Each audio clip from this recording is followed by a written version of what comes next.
dan kini ku di sini. Aku dekat denganmu, kamu dekat denganku. Kita selalu bersama. Aku dekat denganmu, kamu dekat denganku. Kita selalu tertawa seperti sedia kala. Oke, selamat datang di Seperempat Abad bersama Faris Jauh. Hari ini gue bawa teman gue lagi, namanya Vino, yang berasal dari Flores. Halo, apa kabar Vino? Halo, Sehat, Vin? baik-baik Chris, sini. Sehat, alhamdulillah. Vin, nama panjang lu siapa, Vin? Wah, nama panjang gua Yohanes Seanviano Budi Setio. Yohanes Igo Elanor. Oh, Yohanes Seanviano Budi Setio Igo Elanor. Panjang kan? gile, panjang banget. Dan lu asli Flores? Sebenarnya bokap ya ada Flores ya, ada Ambonnya. Kalau Elanor belakang kan nama-nama orang-orang Maluku sih sebenarnya Elanor ya. Iya. Lu tahu nama Elanor. Hanya kejebak di mana-mana. Jadi terakhirnya di sini. Oke. Stay. Karena dulu gue mengetahui Vino ini home base-nya sama kayak gue di Bandung waktu pertama kali kuliah. Nomaden lah pokoknya Nomaden hidupnya. Lah ya. Sama kayak gue. Nah, cuman hari ini kita mau bahas soal dunia traveling. Kebetulan temen gue Vino ini dulu selama kuliah kita sempat lah jalan-jalan bareng. Ya jalan-jalannya nggak cuma bentar ya, bisa seminggu. Wah, gila. Masa-masa paling indah. Masa-masa paling iya. Wah, gila kalau diceritain. Tapi sekarang kan Vino memulai usaha travel sendiri ya? Iya. Kurang lebih begitulah. Oke. Cuman kalau misalnya boleh diceritain dulu, kita pernah hampir kisaran 5-7 hari di masa krisis BBM. Bener ya? Epidemi. Kalau pandemi kan seluruh dunia ya. Nah, ini epidemi di daratan Jawa aja. Lu mau bayangin kita krisis BBM kan? Dan kita nekat kalau mau jalan-jalan. BBM, iya, kita nekat. Wah, gila itu emang.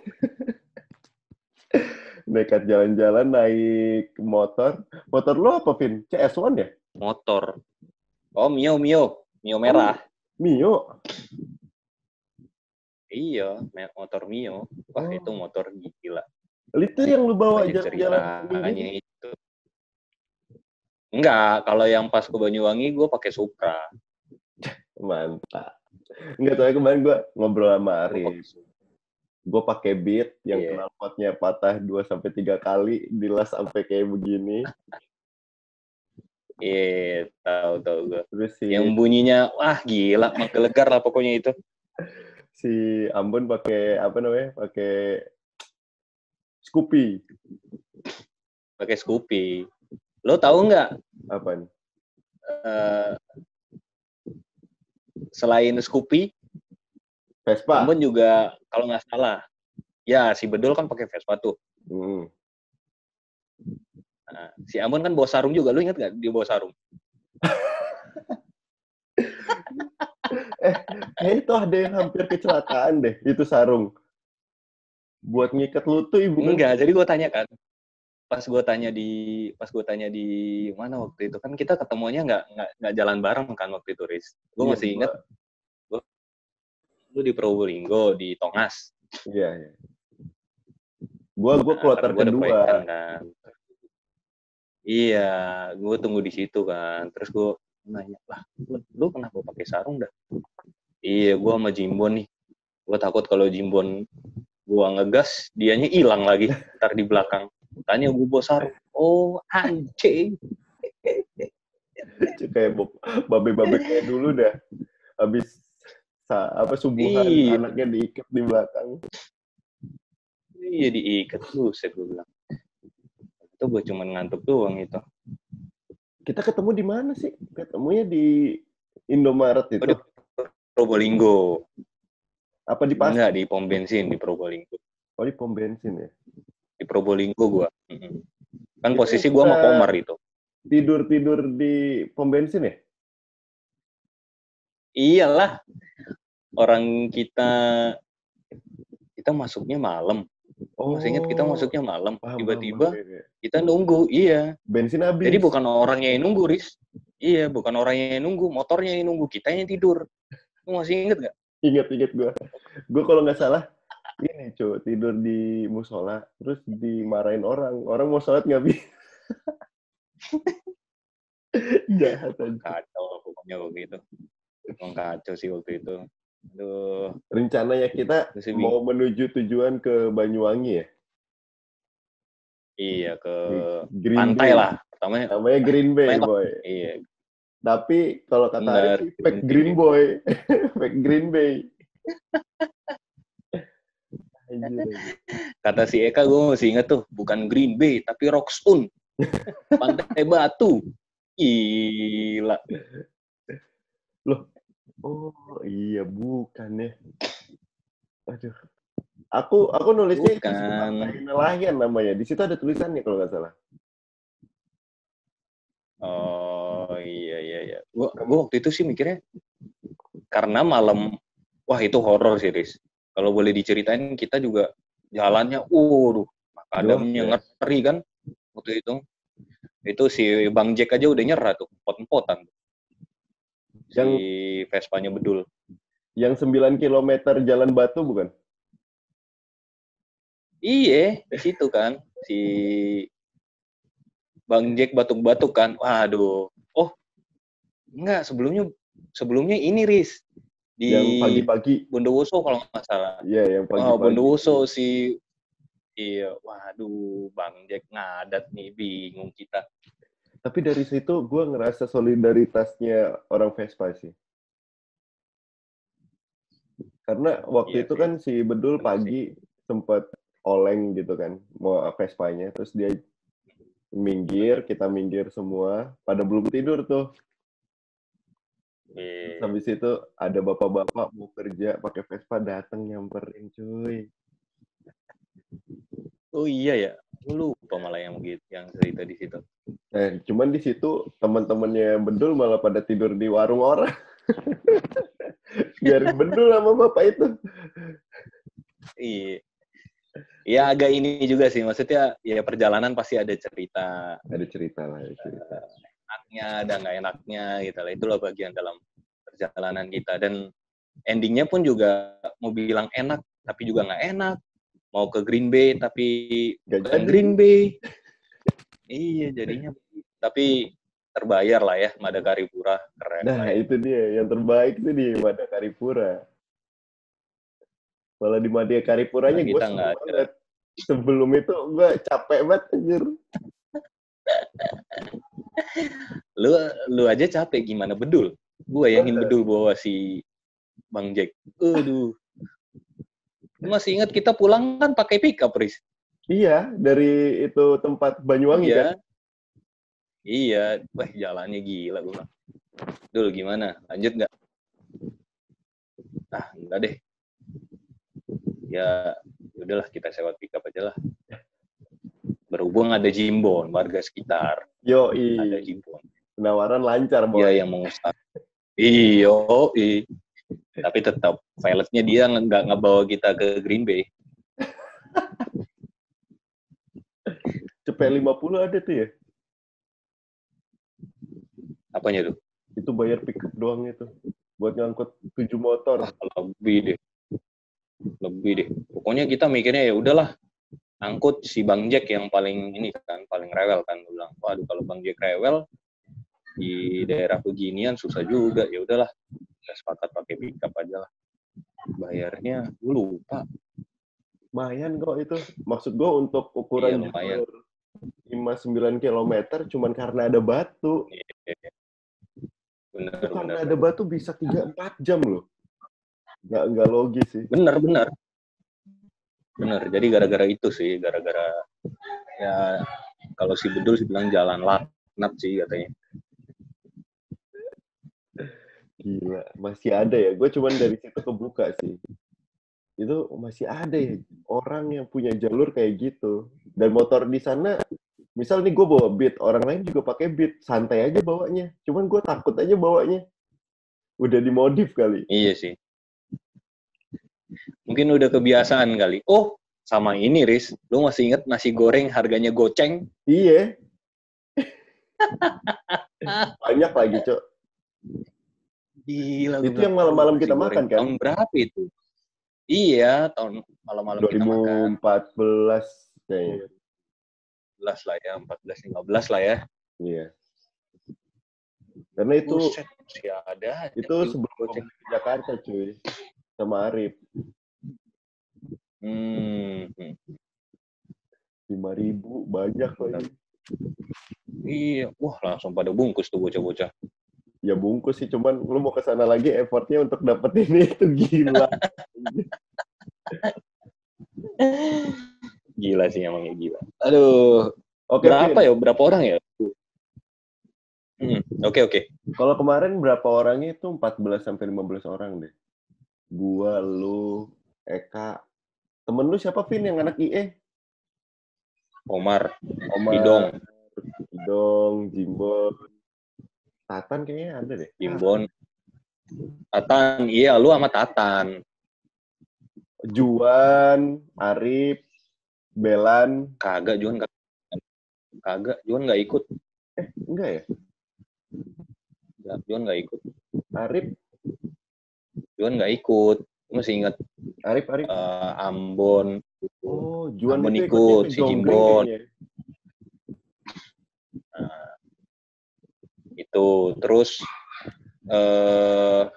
Bedul. Iya, pokoknya Bedul sendirilah intinya itu. Dia pakai Vespa sendiri. Gokil diri orang. Nah itu emang. Juang sejati emang dia itu. Oke, Vin. Terus pulangnya si Ambon sendiri. Iya, pulangnya dia sendiri.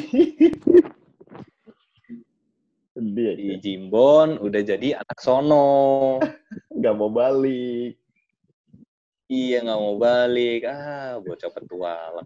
Tapi gue ngerasa sih, emang kita pulang tinggal berenam ya? Gue juga cabut waktu dari Madakaripura, gue langsung, karena gue kan proyekan gitu. Iya. Oh, lu lagi KNP ya? Iya. Bukan, gue proyekan dosen. Oh, proyekan dosen. Iya, gue proyekan dosen. Oh. Kalau nggak proyekan nggak bisa makan, Pak. Enggak, cuman kan waktu ke Madakaripura cuma dikit, Vin. Gue ikut, si Jimbon nggak ikut. Bedul ikut, semua ikut. Cuman Jimbon doang yang nggak ikut. Mungkin takut sama si Patih. Gajah Mada. Kan depan lu ada tuh. Kalah ilmu, Cuk. Ih, dia kalah ilmu dia. Aduh, nggak deh. Dia nggak ikut. Vin, sekarang lu ngurusin travel? Gue masih travel. Ya, gitulah. Sendiri? Buatan sendiri? Sendiri. Oke. Home base-nya Sitor Travel di mana, Vin? Di Bali apa di Flores? Surabaya, Malang, atau di mana? Pertamanya di Surabaya sih sebenarnya. Di Surabaya. Surabaya, Malang sih sebenarnya awalnya. Hanya kalau misalnya ada tamu yang gue bawa, gue bisa mobile sih. Di Bali bisa, di Flores juga bisa. Soalnya kan mayoritas destinasi wisatanya kan di situ yang gue jual. Di Jawa ya. Yeah. Di Bali, di Flores, itulah. Kemudian sekarang lu pindah home base lu ke Bali? Bali ada. Jadi kita rekanan sih, maksudnya ada beberapa teman-teman juga dalam satu komunitas. Ayo deh kalau misalnya mau ini kita buat kayak gitu. Jadi home base-nya kita punya home base masing-masing sih. Jadi mereka kalau misalnya ke Surabaya atau nggak ke Malang, mereka juga ibaratnya gue juga punya home base buat mereka gitu. sama-sama sharing aja sih. Rame, Vin.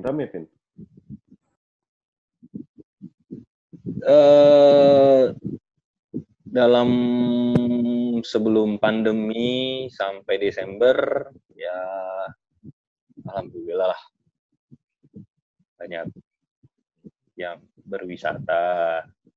Ya karena semenjak ini Off ya? sama sekali nol. Off banget ya? Iya. Dan lu lagi terjebak nggak bisa balik ke Bali, Surabaya atau Malang, hanya di rumah. Nggak bisa ke barat lah ibaratnya mencari kitab suci. Journey to the West. Iya, jadi gue di timur aja lah. Tapi ada ini mungkin ya, maksudnya ada yang gue bisa ambil. Ternyata semenjak gue nggak beraktivitas di dunia pariwisata lagi, gue mengembangkan kecintaan gue untuk ke dunia perkainan khususnya. Maksudnya dunia tenun kayak beginilah. Di Flores. Oke.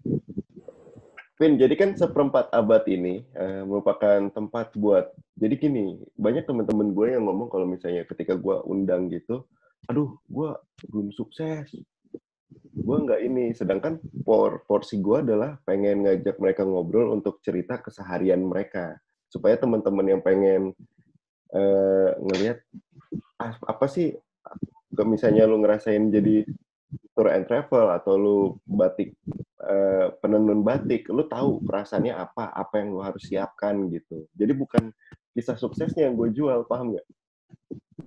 Tapi keseharian dan jadi just sharing ya? Iya, kayak gitu. Oke, pertanyaan pertama gue justru itu. Pertanyaan pertama gue, bagaimana perasaannya tinggal di Flores? Untuk lu yang udah pernah tinggal di kota manapun. Kenapa, Riz? Pertanyaan gue, bagaimana rasanya tinggal di Flores sebelumnya lu yang nomaden? Sebenarnya gue dari kecil Bali, Surabaya, Jakarta, Bandung. Nyokap gue dari Jakarta, jadi gue sering di sana. Terus akhirnya ke sini, terakhir di Flores. Ya sebenarnya sudah dari kecil sih, dari kecil kemana-mana. Jadi udah harus dengan relasi yang baru, dengan tempat yang baru, dengan wajah yang baru, dengan sifat karakter yang baru. Itu merupakan sebuah, kalau bagi gue sendiri sih, cerita ya. Iya. Keren sih, maksudnya wah nggak semua orang lo bisa mengalami apa yang gue alamin. Dari kecil lagi, gue TK di Bali, gue TK kecil, SD udah meloncat ke Jawa. Dari kecil lo udah adaptasi dan mendengar berbagai bahasa ya? Iya, gue sampai karakter lah, banyak karakter, bahasa, kepribadian orang-orang sekitar.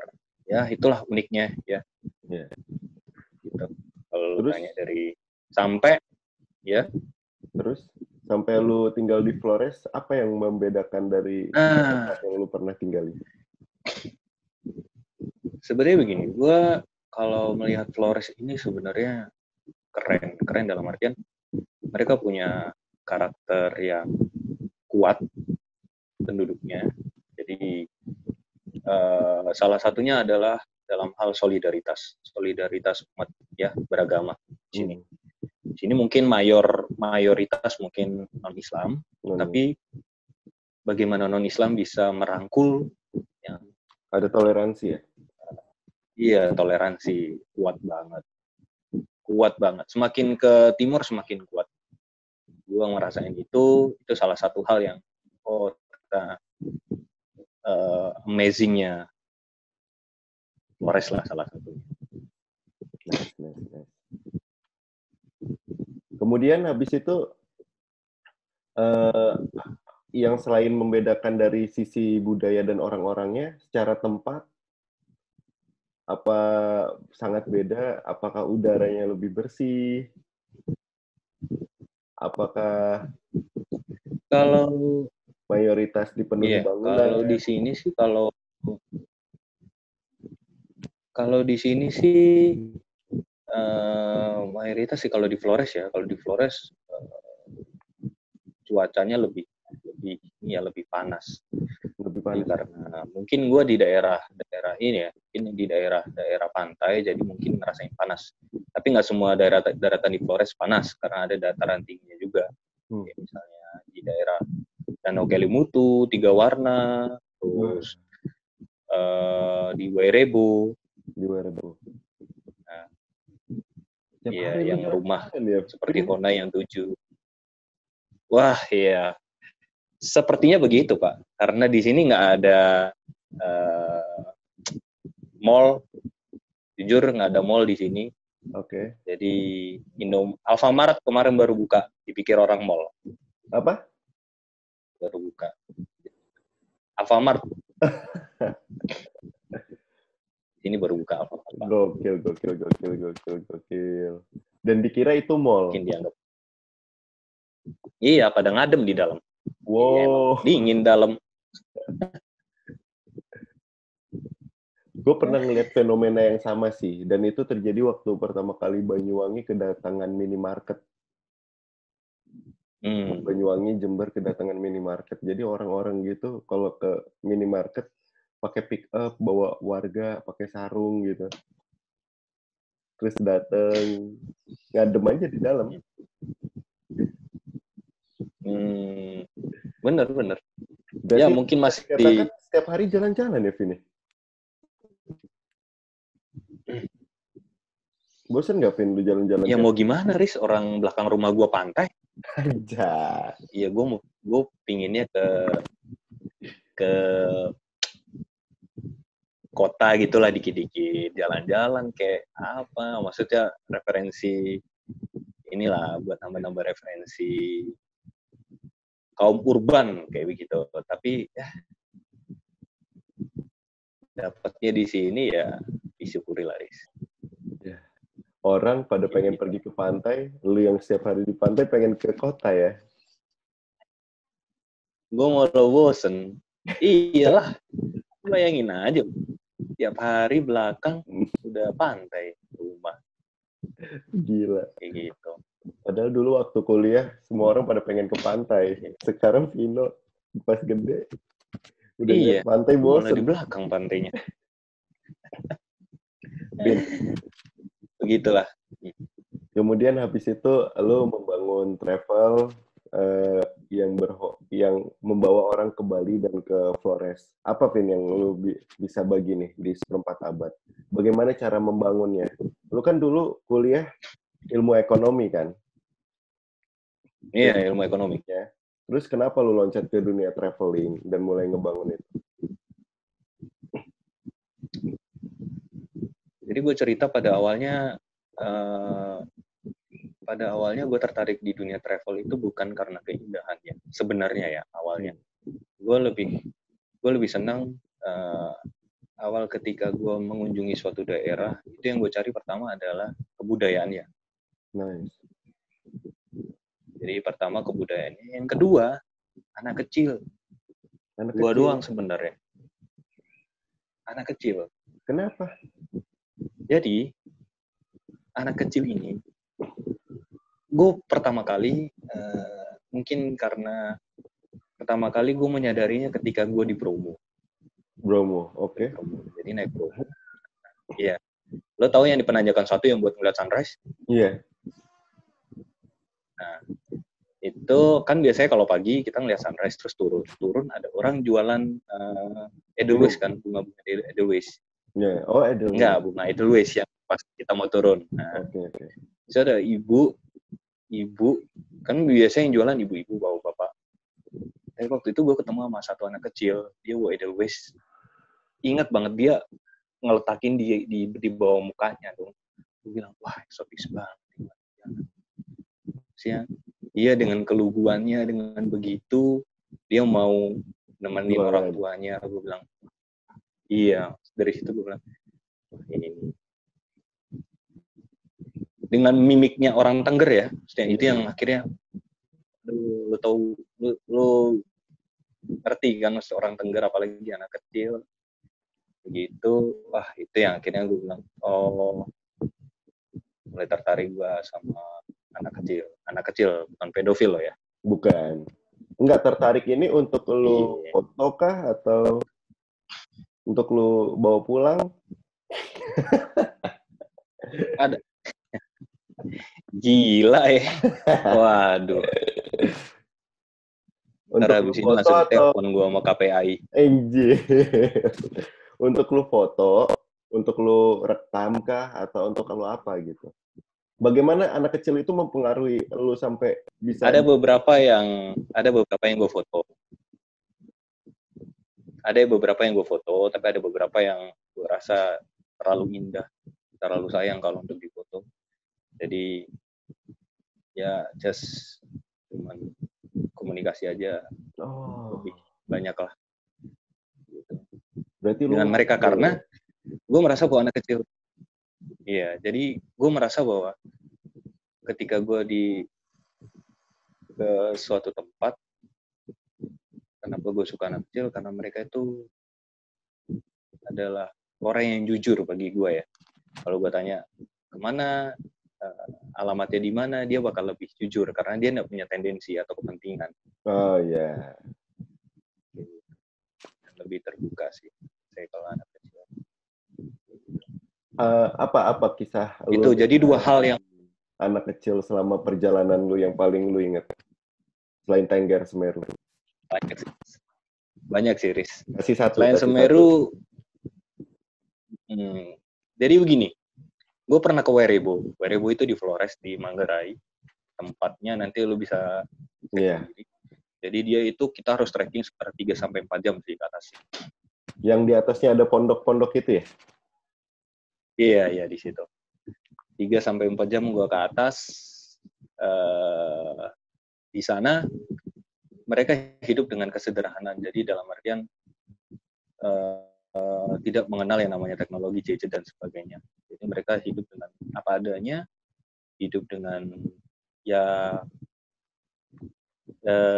anak desa pada umumnya kayak gitu.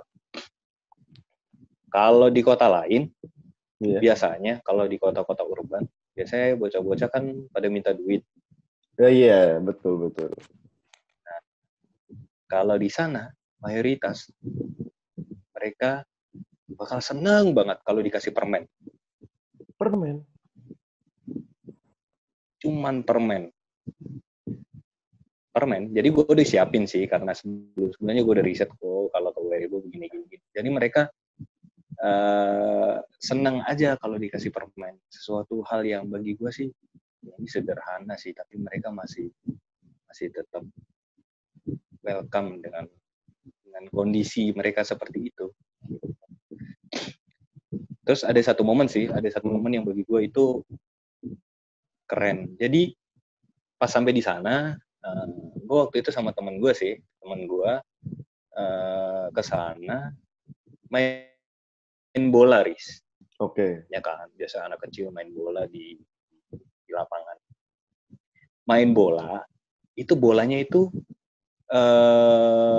main bola apa namanya, bola yang bukan bola plastik ya, bola karet. Letter lah, bola-bola yang bola karet kayak gitu. Jadi bola itu dimainin sama mereka. Tapi uniknya, setiap 5-7 menit mereka berhenti main. Kenapa? Terus gue amatin. Kenapa berhenti? Ya dengan logat ya maksudnya. Kenapa berhenti adik? Ya kakak sebentar, kita berurutan. Jadi mereka berurutan buat niup bola. Jadi sebenarnya bolanya itu kempes, Riz, tapi mereka tetap mainin. Lu bayangin nggak? Ditiup dulu baru dimainin. Itu per 7 menit ya, maksudnya ya di sepak juga bola yang udah ditiup juga bakalan kempes lah kalau misalnya bola yang ini ya, maksudnya bola yang bocor lah kayak gitu. Nah mereka enjoy dengan kondisi seperti itu. Damn. Gue mikirnya, wih gila. Kalau orang di kota sih mikirnya ya udah gue beli bola baru aja. Udah cabut ya. Bocah-bocah mah udah cabut itu. Iya. atau enggak gue main apa kek, main yang lain kek. Nah, mereka tetap dengan ritual ya, gue bilang ritual sih. Jadi 10 orang, yang satu dia udah niup, terus habis itu nanti muter sampai 10. Gue bilang, wah, gila. Dan mereka enjoy. Itu yang nggak bisa kebeli sih. Iya. Gue kerasa sih di sini ya, di batin ya. Pecah sih. Sebenarnya, itu hal yang simpel menurut gue sih, kalau nggak tahu kalau yang lain. Kalau gue boleh tanya, kan biasanya banyak beberapa kegiatan, baik itu sesuatu donasi, kunjungan, kita pergi ke Wairebo, kayak ada orang ngasih buku kah, atau pembelajaran, atau apa. Sebenarnya apa kalau dari sudut pandang lu yang dibutuhin Wairebo itu? Apakah kita perlu membangun listrik, membangun sekolah, membangun apa yang paling signifikan tanpa harus mengganggu karakteristik lokalnya berubah? Sebenarnya begini, kalau gue sih dari sudut pandang bahwa tetap referensi mereka akan ilmu pengetahuan tetap harus memang disupport, dalam artian buku-buku bacaan yang menunjang untuk itu. Karena bagi gue sih mereka juga butuh itu, karena kurang dalam artian referensi-referensi mereka akan pengetahuan-pengetahuan itu sih sebenarnya. Dan lu bayangin, mereka rumahnya di situ. Mereka harus menempuh jalan sekitar 3-4 jam sampai ke desa yang sekolah yang memang benar-benar ini. Jadi sekolah yang pada umumnya, karena di sana kan nggak ada sekolah, cuma tempat ini doang. Berapa jauh? Ya, tempat mereka. Kurang lebih 3 jam lah. Ya kalau gue sih 3 jam, kalau mereka mungkin 2 jam, 2,5 lah, karena mereka udah kebiasaan ya. Kayak gitu. Dan mereka jalan? Iya. Mereka jalan dan ya. Dan gue waktu itu pas berangkat kebarengan sama ada anak kecil sih, gue tanya pas waktu itu gue akhir pekan sih. Gue masih melihat dia pakai baju seragam ya. Hari Sabtu kali? Masih lihat dia pakai baju seragam. Iya mungkin hari Sabtu. Sekolahnya di weekend, kalau wilayah mana itu, Vin? Di desa. Jadi ada desa terakhir yang kalau lu mau ke Werebo, lu terakhir ngetem, ibaratnya lu terakhir pos istirahat. Kayak iya pos terakhir, pos. Ibaratnya begitu, lu taruh sepeda, lu taruh mobil, nah itu di situ, terus habis itu lu trekking. Nah, desa itu yang jadi tempat mereka buat sekolah. Mantap. Itu salah satunya juga sih, maksudnya, wah, apalagi ada juga gue pernah ketemu Riz. Nggak lu tulis, Vin, kayak gini?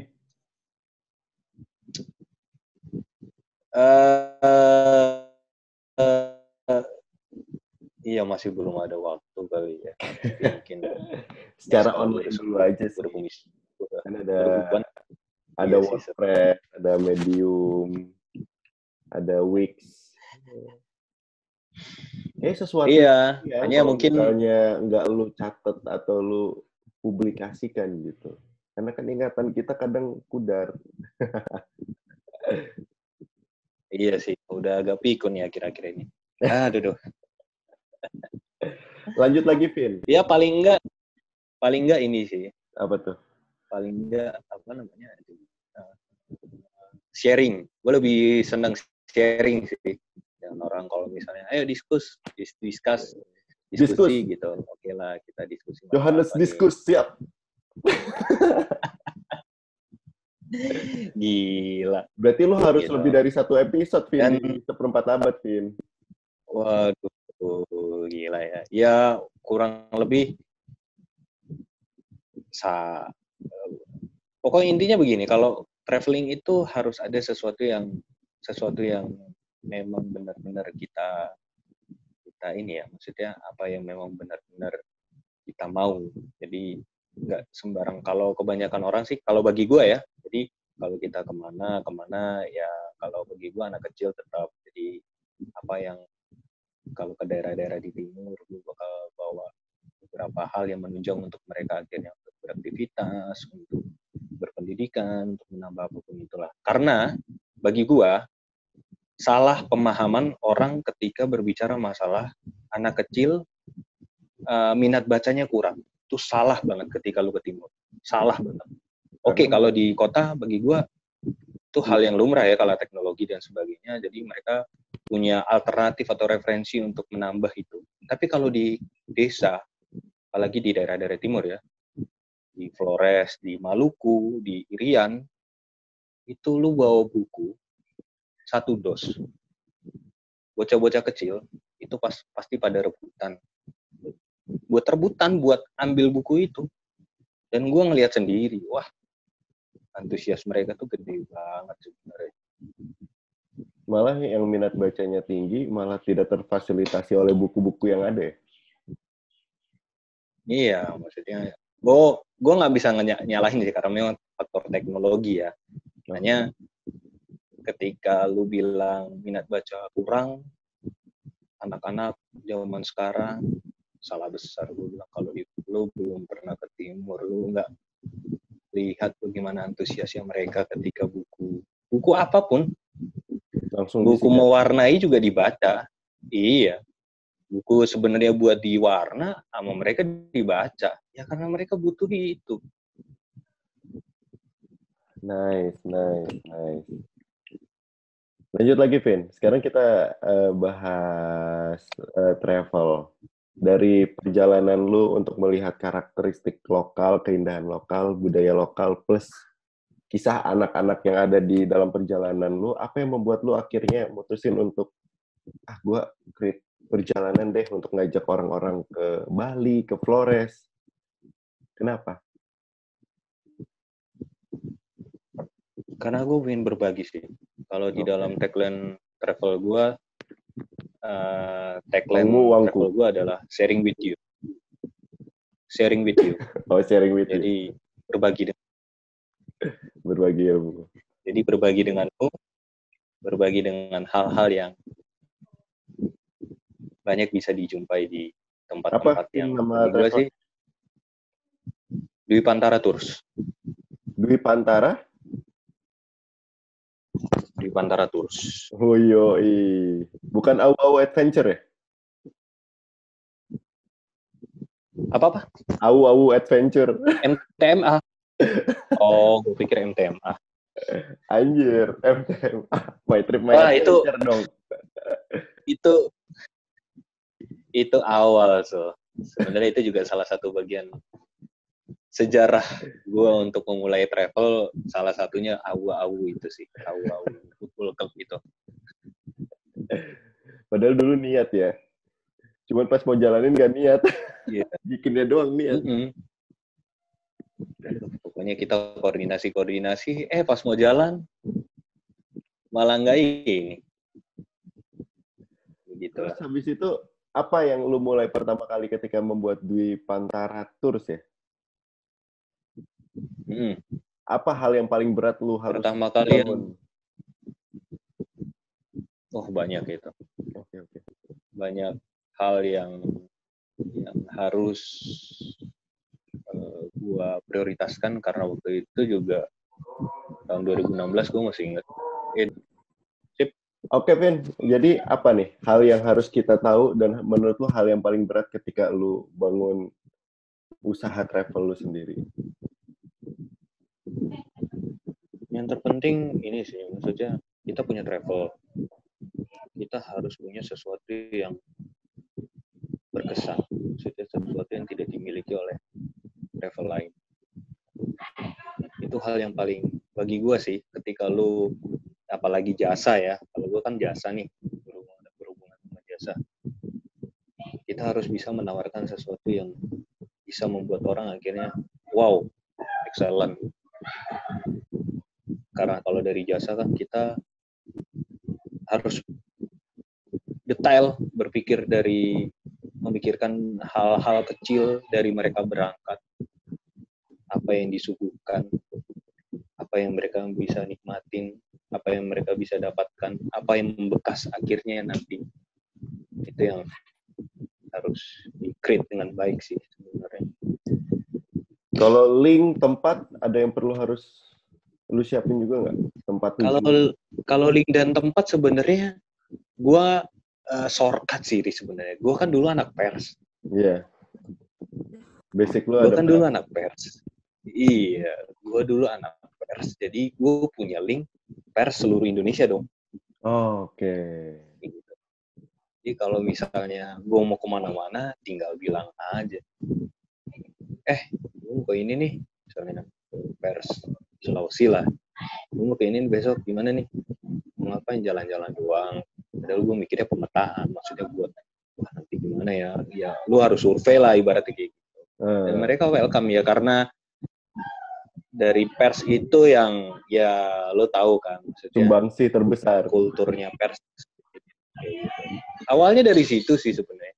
Akhirnya kesini ya simbiosis mutualisme lah yang jelas. Oke. Mereka udah tahu ya Vino ngapain ya selama ini ngontak-ngontak. Iya, bilang aduh akhirnya apa. Jadi banyak yang mereka ini juga. Support juga ya. Iya, banyak support. Terus habis itu gitu. apa yang lu siapkan untuk menceritakan ke orang-orang? Gue punya Dwi Pantara Tours ya? Apakah bulan pertama lu langsung punya orang yang datang ke lu, ataukah butuh waktu berapa lama? Enggak, jadi gue pertama malah gue malah sasaran gue pertama dari hotel sih. Gue deketin orang-orang hotel karena mereka kan pasti ada lah ibaratnya tamu-tamu atau enggak rombongan-rombongan yang bisa gue ajak. Namanya gue cuma main di sekitaran Malang doang sih, di daerah-daerah kota Malang sih kebanyakan. Jadi gue buat company profile, menawarkan perjalanan wisata gini, apa yang mereka dapatkan, apa yang bisa gue share buat hotel juga, karena kan kita sama-sama saling ini kan, saling share. Itu awalnya. Jadi malah awal-awal gue malah kebanyakan nganter corporate. Itu yang gue bingung, makanya gue bilang, sebenarnya kalau orang pada umumnya sih mereka bakal menghindari grup besar ya, maksudnya mendingan gue bawa keluarga besar gitu. Gue bawa keluarga kecil, kalau nggak gue bawa rombongan muda-mudi kayak gitu yang mau liburan. Kalau gue enggak, jadi gue langsung project-nya ke Mensos, men. Berarti lu secara Kementerian Sosial sadar awal lu langsung handle kegiatan korporat yang mempengaruhi usaha lu juga langsung tumbuh profesional. Iya, gue mikirnya sih efektif sih kalau perusahaan atau enggak gue gathering mereka perusahaan besar ya, maksudnya perusahaan besar atau enggak government, kantor-kantor pemerintahan, kan pasti mereka rapat pasti ada tuh yang namanya jalan-jalan kan pasti ada tuh rundown-nya, kan rapat doang, tempatnya apa gitu aja gitu. Okay. Ya, lah rundownnya di gedung tapi tepatnya di alam kan biasanya begitu, Riz. Kayak begitu. Iya. Jadi itu justru mereka itu kan pegawai ya, maksudnya mereka dari orang-orang pegawai kayak gitu. Kalau pelayanan gue baik, terus mereka akan rekomendasikan ke keluarga dong. Betul. Kayak gitu.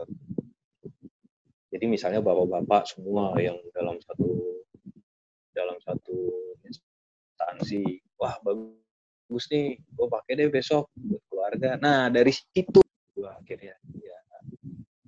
Yang awalnya dari mengantar korporat, habis itu lu mulai membawa beberapa keluarga yang jalan-jalan. Wih, starternya langsung ngegas ya, tinggi ya. Berarti lu usaha langsung ngegas banget ya, Vin ya, dari awal. Langsung dari ngurusin corporate sampai ngurusin keluarga yang ingin jalan-jalan. Iya. langsung Ya, disitulah memberikan mungkin. exposure dan traffic yang tinggi nggak ke usaha lu?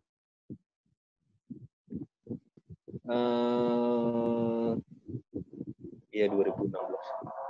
2015 akhir gue pertama itu dapat 2015 akhir gue dapat corporate yang mulai dari 2016 sih. 2016 pertengahan tuh mulai lagi sampai akhir. Itu kan orang liburan kan banyak tuh.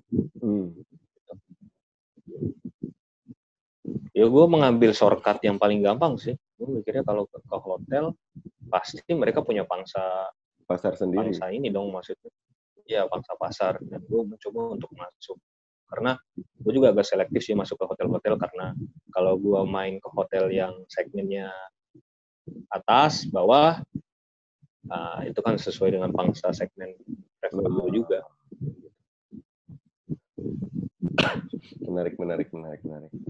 Terus habis itu karakteristik orang seperti apa yang lu temuin saat traveling?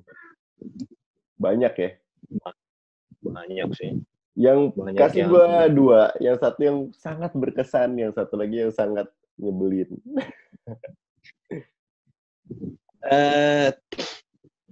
Nyebelin sih, kalau nyebelin sih standar sih. Maksudnya kalau nyebelin mungkin mayoritas orang kota yang nggak pernah ke desa, mereka masih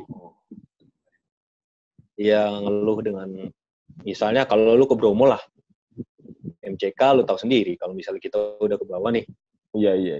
kita udah ke lautan pasir, kamar mandi nggak ada, kurang higienis dan sebagainya, itu masih standar sih. Maksudnya hal-hal yang kayak begitulah yang bagi gua oke, mereka masih belum bisa menerima kenyataan bahwa alam tidak semua seperti apa yang mereka bayangkan. Yang mereka bayangkan. Mungkin mereka berpikir bahwa alam ketika indah alamnya maka indah juga fasilitasnya.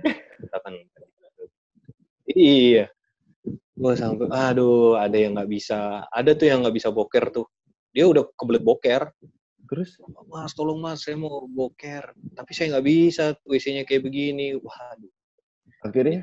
Itu hal-hal yang...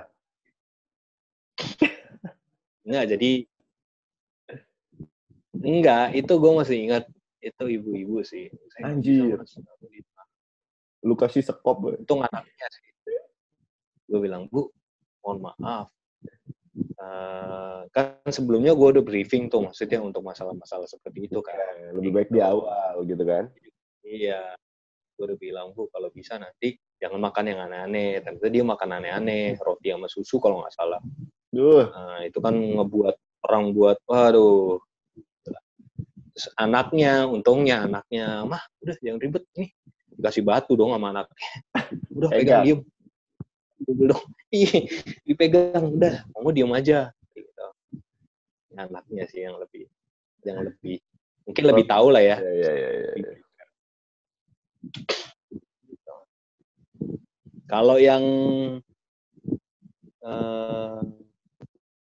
gembiranya banyak sih, banyak.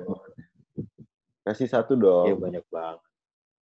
Yang kelintas di pikiran lu aja. Iya.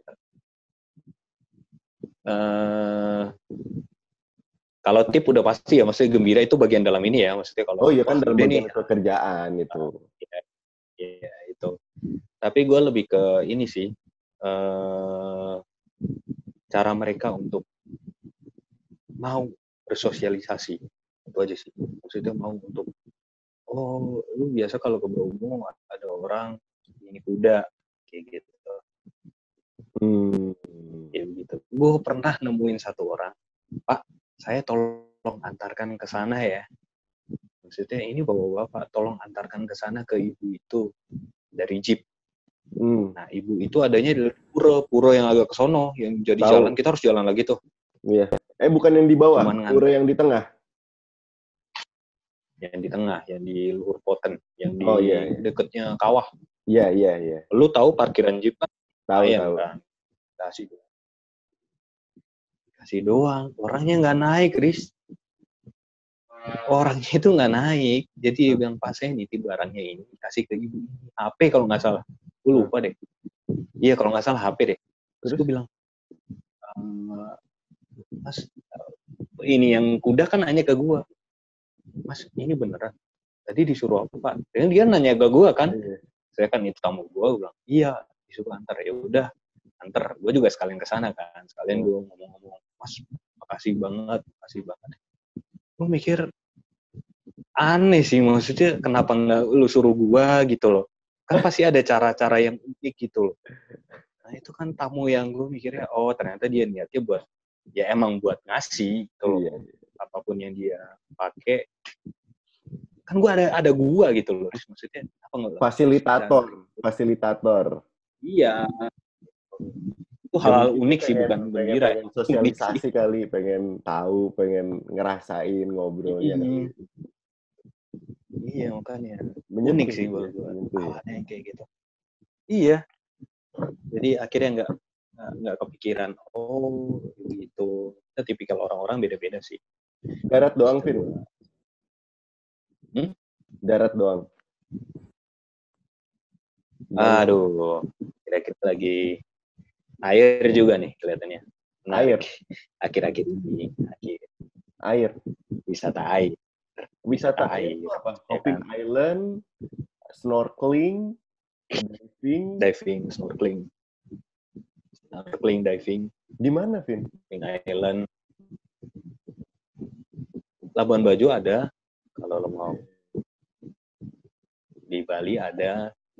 Kalau Bali semua pantai pasti bisa snorkeling, bisa Hopping Island. Tapi kalau beberapa tempat diving di Tulamben, di Lembongan, di Penida. Berarti kalau snorkeling Lombok ada. sama Hopping Island kan gue pernah nih. Kalau lu diving udah pernah? Diving udah. Ngeri nggak sih? Gue malah unik, Chris. Unik ya? Gue malah unik. Uniknya begini. Gue nggak pernah snorkeling. Kalau snorkeling ataupun Hopping Island, gue pasti nggak bisa. Soalnya karena gue nggak bisa renang. Lu nggak bisa renang? Iya, gue nggak bisa renang.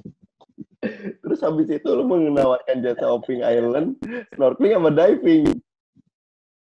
Kan ada guide-nya juga di sana. Jadi kan gue mau. Tapi lu udah nyoba diving? Karena diving kan tidak perlu orang yang bisa berenang. Jadi karena lu nggak bisa berenang, gue memilih tenggelam gitu kan? Iya.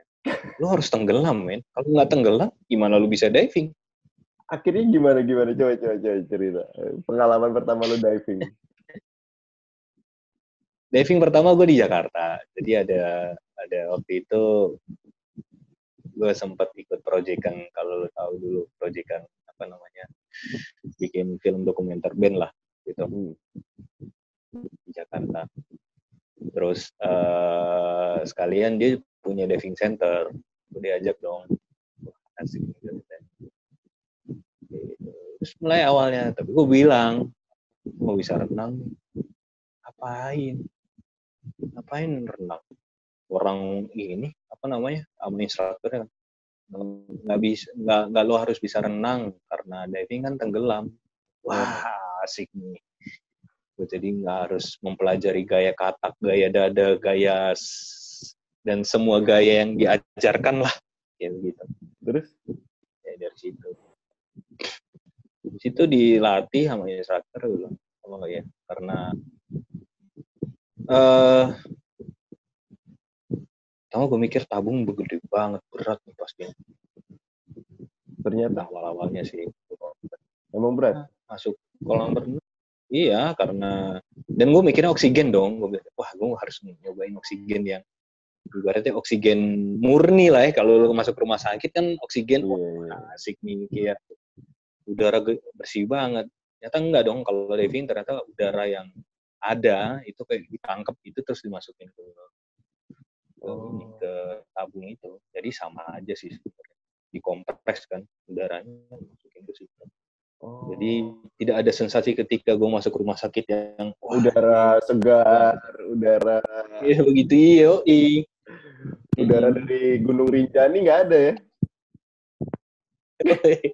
Kagak ada. Freshnya, maksudnya daun-daunnya biasanya kan gitu tuh. Ada tangga gua temuin gitu. Berat nggak, Pin? Tabungnya berat nggak? Kalau tabung kan kalau masukin di apa namanya di air kan mengembang sama BCD-nya. Jadi ada rompi gitulah kita pakai kan. Itu kan bakal mengembang. Nah, kita kan harus pakai pemberat, Riz. Supaya turun.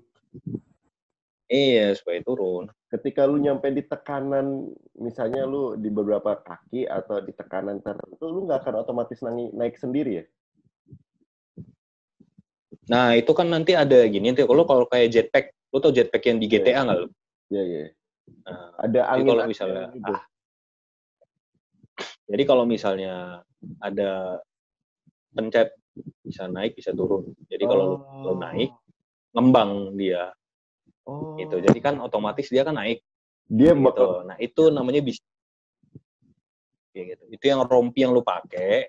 Nah, itu rompi yang lu pakai terus ntar kalau misalnya dia bakal nyusut sih, kalau tenggelam pasti nyusut lah ya. Gitu. Gimana rasanya lu tenggelam pertama kali? Panik nggak? Tenggelam, ya panik lah pasti. Gila, gue di kolam renang yang ibaratnya 5 meter, men. Gue akhirnya bisa menyentuh lantai dasar kolam renang. Yang sebelumnya lu nggak pernah dan nggak bisa ya? Iya, gue mikir, cuma angan-angan. Lagian juga umur segini mau belajar renang juga. Masa, kan dulu ada tuh classmate ditawarin, lu mau nggak belajar renang? Mau, tapi tandem lu anak SD, kagak deh. Gini-gini dulu dong. Gini dulu dong. Iya, gue bilang. Enggak lah. Dulu kan ada itu sekolah renang, gue bilang. Enggak lah. Gue bilang, ternyata begini ya caranya. Tapi memang waktu itu gue di Ragunan. Ininya, apa namanya, biasa untuk latihan. Ragunan mana ada? Di Jakarta Selatan. Ada kolam renangnya di belakangnya, Pak. Belakang Ragunan? Iya, kan kebun binatang, ada jalan kecil turun ke bawah, itu ada kolam renangnya di situ. Gue taunya sampingnya itu. Banyak komplit. Toko tanaman. Oh, iya, gede Pak Ragunan, SSB juga ada di sana. Lengkap itu Ragunan. Terus habis itu setelah lu diving pertama kali, lu bisa berenang nggak sebenarnya setelah itu? Setelah beberapa kali? Ya berenang gaya dada doang sih pasti. Enggak, tapi maksud meningkatkan skill lu ke berenang nggak ketika lu diving? Kan lu nggak bisa berenang nih. Enggak ya? Ya seharusnya sih. Ya lu bayangin belakang rumah gue belakang pantai. Harusnya bisa dong gue tiap hari. Iya ya. Enggak ya? Iya gitu.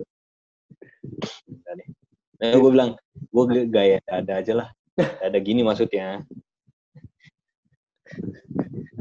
Vin, apa yang lu rasain ketika lu diving di bawah air, terus kan lu ngelihat semuanya ya? Kehidupan di bawah air gitu. Bagus nggak sih? Ya. Lu ngerasa bagus takut? Sih. Apa ngerasa bagus? Apa ngerasa gimana gitu? Perasaan lu gimana? Ya ibaratnya akuarium lah. Lu lihat akuarium kayak gimana sih? Nah itu. Jadi banyak warna, banyak spesies. Ya kalau akuarium palingan cuma ikan-ikan itu doang kan. Kalau di bawah, wah, gue nggak sampai dapat yang ngeri-ngeri amat sih. Jadi kayak kebanyakan orang kan banyak yang udah ketemu hammerhead, paus. Iya. Kalau gue sih masih yang palingan di ini sih yang paling keren mata poin yang apa namanya pari gede. Iya di Labuan Bajo. Lu nggak pernah ngerasa? Tapi tetap. Lu nggak pernah ngerasa ngeri gitu? Lu ngeliat anjir ini air nggak ada batasnya di bawah gitu? Ya enggak sih. Masih nikmatin aja ya. Nikmatin aja. Gue masih belum instructor sih, Riz. Karena gue cuman snorkeling aja gitu ya. Iya, kalau gue snorkeling gitu kan, terus gue masuk berapa meter, semeter, 2 meter, 3 meter, gue lihat gitu kan. Misalnya gue lagi ngeliatin terumbu karang atau apa, pas gue ngeliatin ke bawah makin lama makin dalam, gue jadi takut sendiri, gue naik. iya, bener. Itu sih ketakutan gue kenapa snorkeling, karena gue pernah di ini nih, di mana, di Jakarta kalau nggak salah, di Pulauan Seribu. Gue lupa nama pulaunya, pokoknya bukan Pulau Pramuka. Ini Macan. Pulau Tidung. Kagak, Pulau Tidung. Gue pernah itu ke Tidung gue. Kan ada Tidung kecil, Tidung gede tuh. Iya. Nah, bukannya ke Tidung kecil, gue ke sono ditawarin, mau snorkeling nggak? Keren nih, terumbu karangnya. Dia nggak tahu aja kalau gue nggak bisa berenang.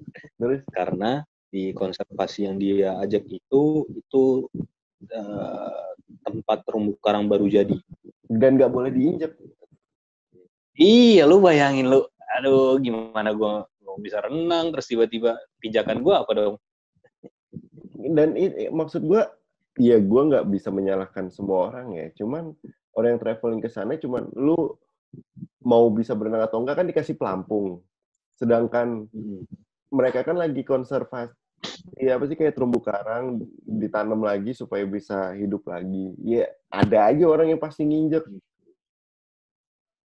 Iya, pasti. Ya kalau misalnya lu nggak bisa berenang, nginjek, gue yang gitu aja, anjir, kasihan.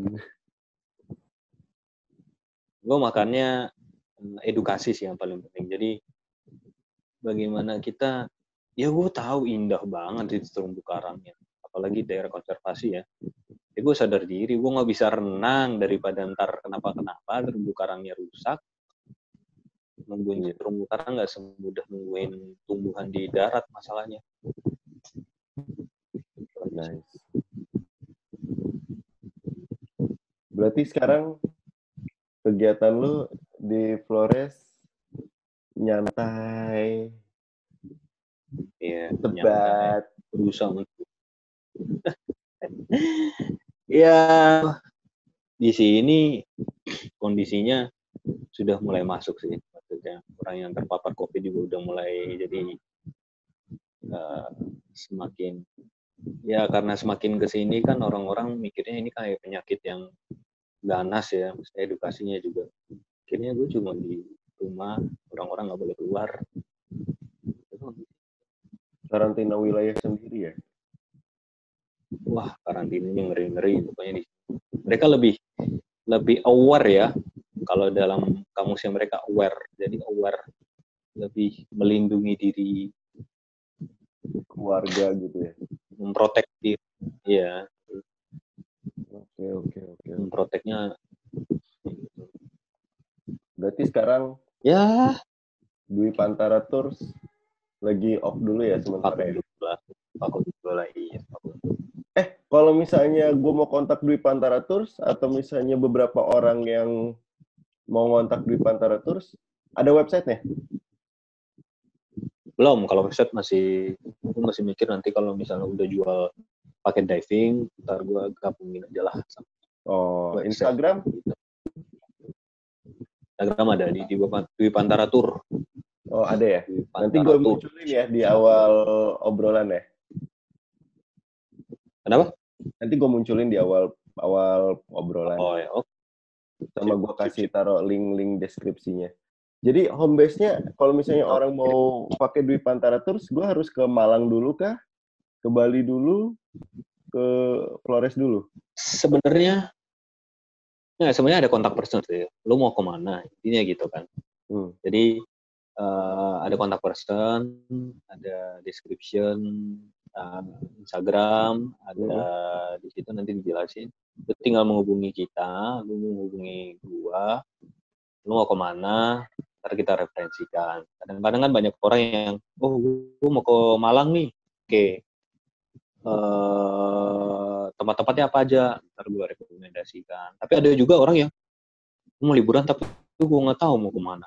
Nah, itu juga bisa kita bantu. Paket honeymoon Gitu, ada nggak? Paket honeymoon? Ada honeymoon. Ada dong.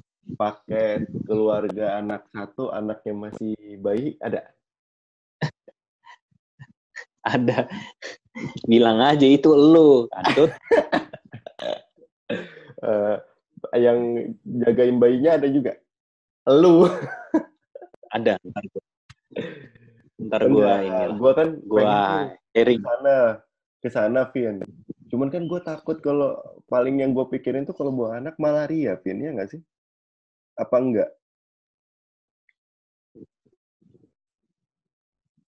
Yang gue takutin kan kalau gue bawa anak gue malaria atau DBD, iya atau enggak sebenarnya? Oh,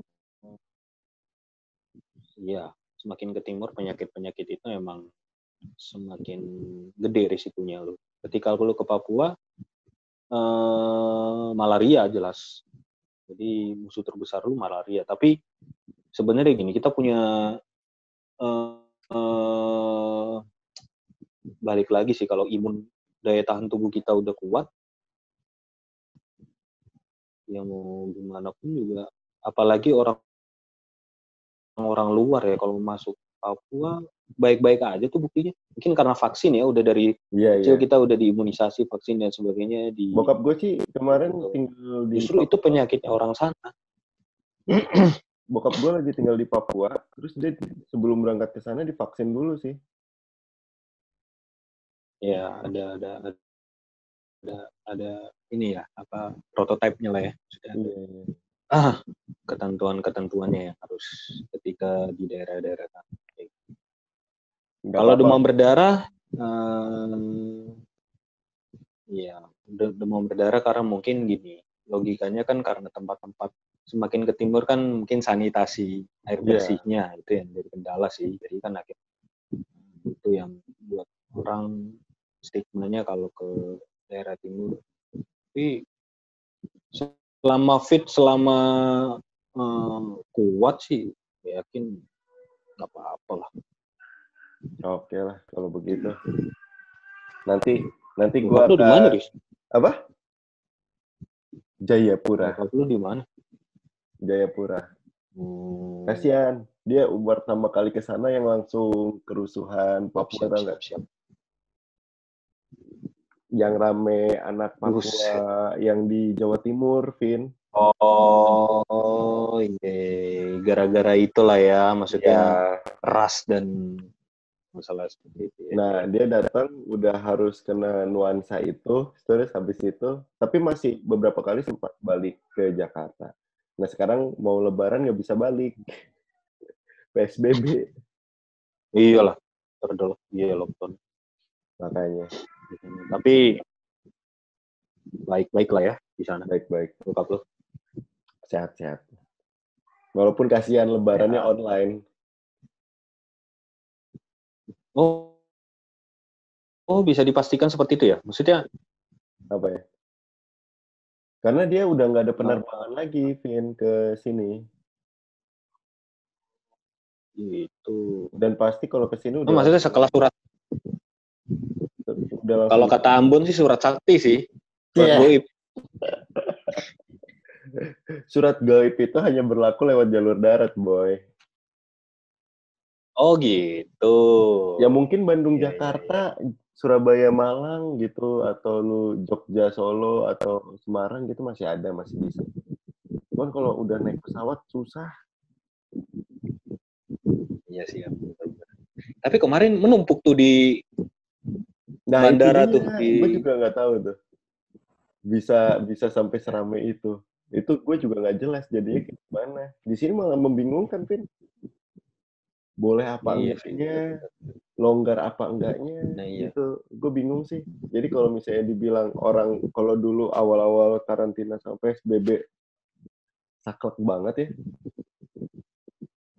Ya kalau sekarang sih orang kayaknya udah, ya gimana gitu, udah biasa, ya udah bosan pakai hand sanitizer, tapi ya tetap cuci tangan, kita tetap jaga protokol kesehatan. Cuman kalau di rumah terus bosan, udah mulai nggak nyari masker, udah nggak mulai nyari hand sanitizer, karena mereka juga udah prepare segala macam. Cuman bosan di rumahnya sih.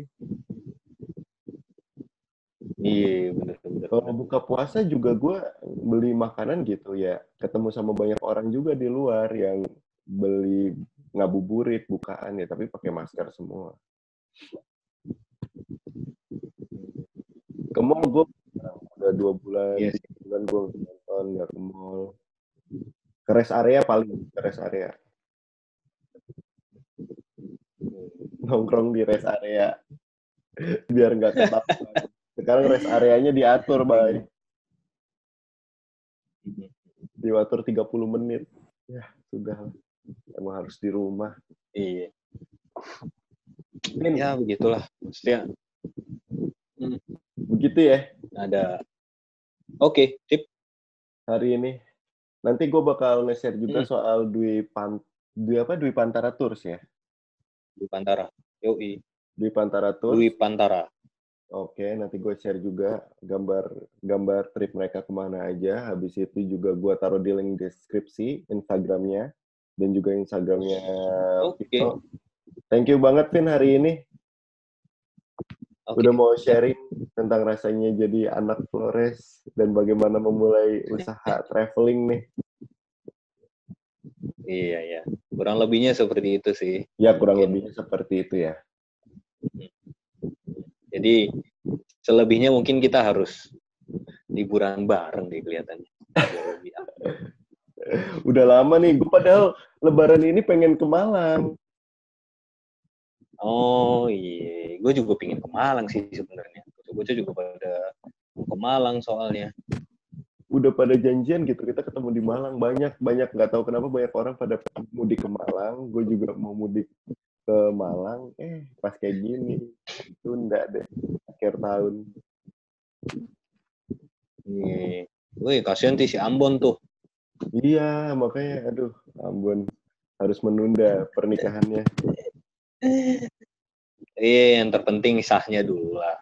Nah itu akadnya juga dia masih sekarang malah jadi masih belum pasti. Kalau dia lebih awal pas masa-masa karantina, akad pasti udah langsung ada tanggal dia. Karena sekarang posisinya udah PSBB, kayaknya nggak tahu peraturan akadnya masih boleh atau enggaknya masih nggak tahu. Kalau nggak salah Dimar, Devin. Dimar kan sempat nikah pas Dimar kemarin udah. Akadnya kan waktu pas karantina udah akad. Kan? Iya, itu udah.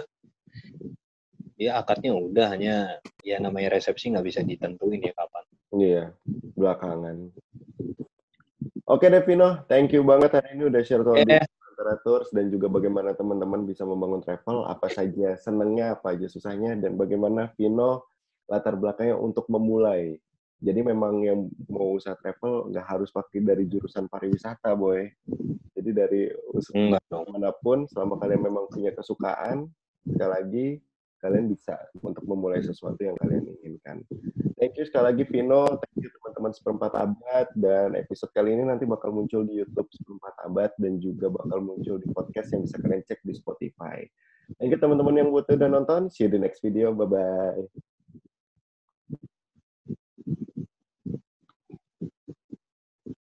Dan kini ku di sini,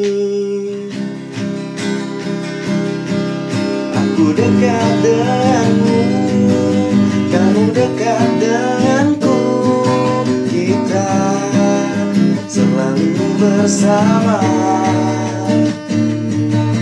Aku dekat denganmu, kamu dekat denganku, kita selalu tertawa seperti sedia kala.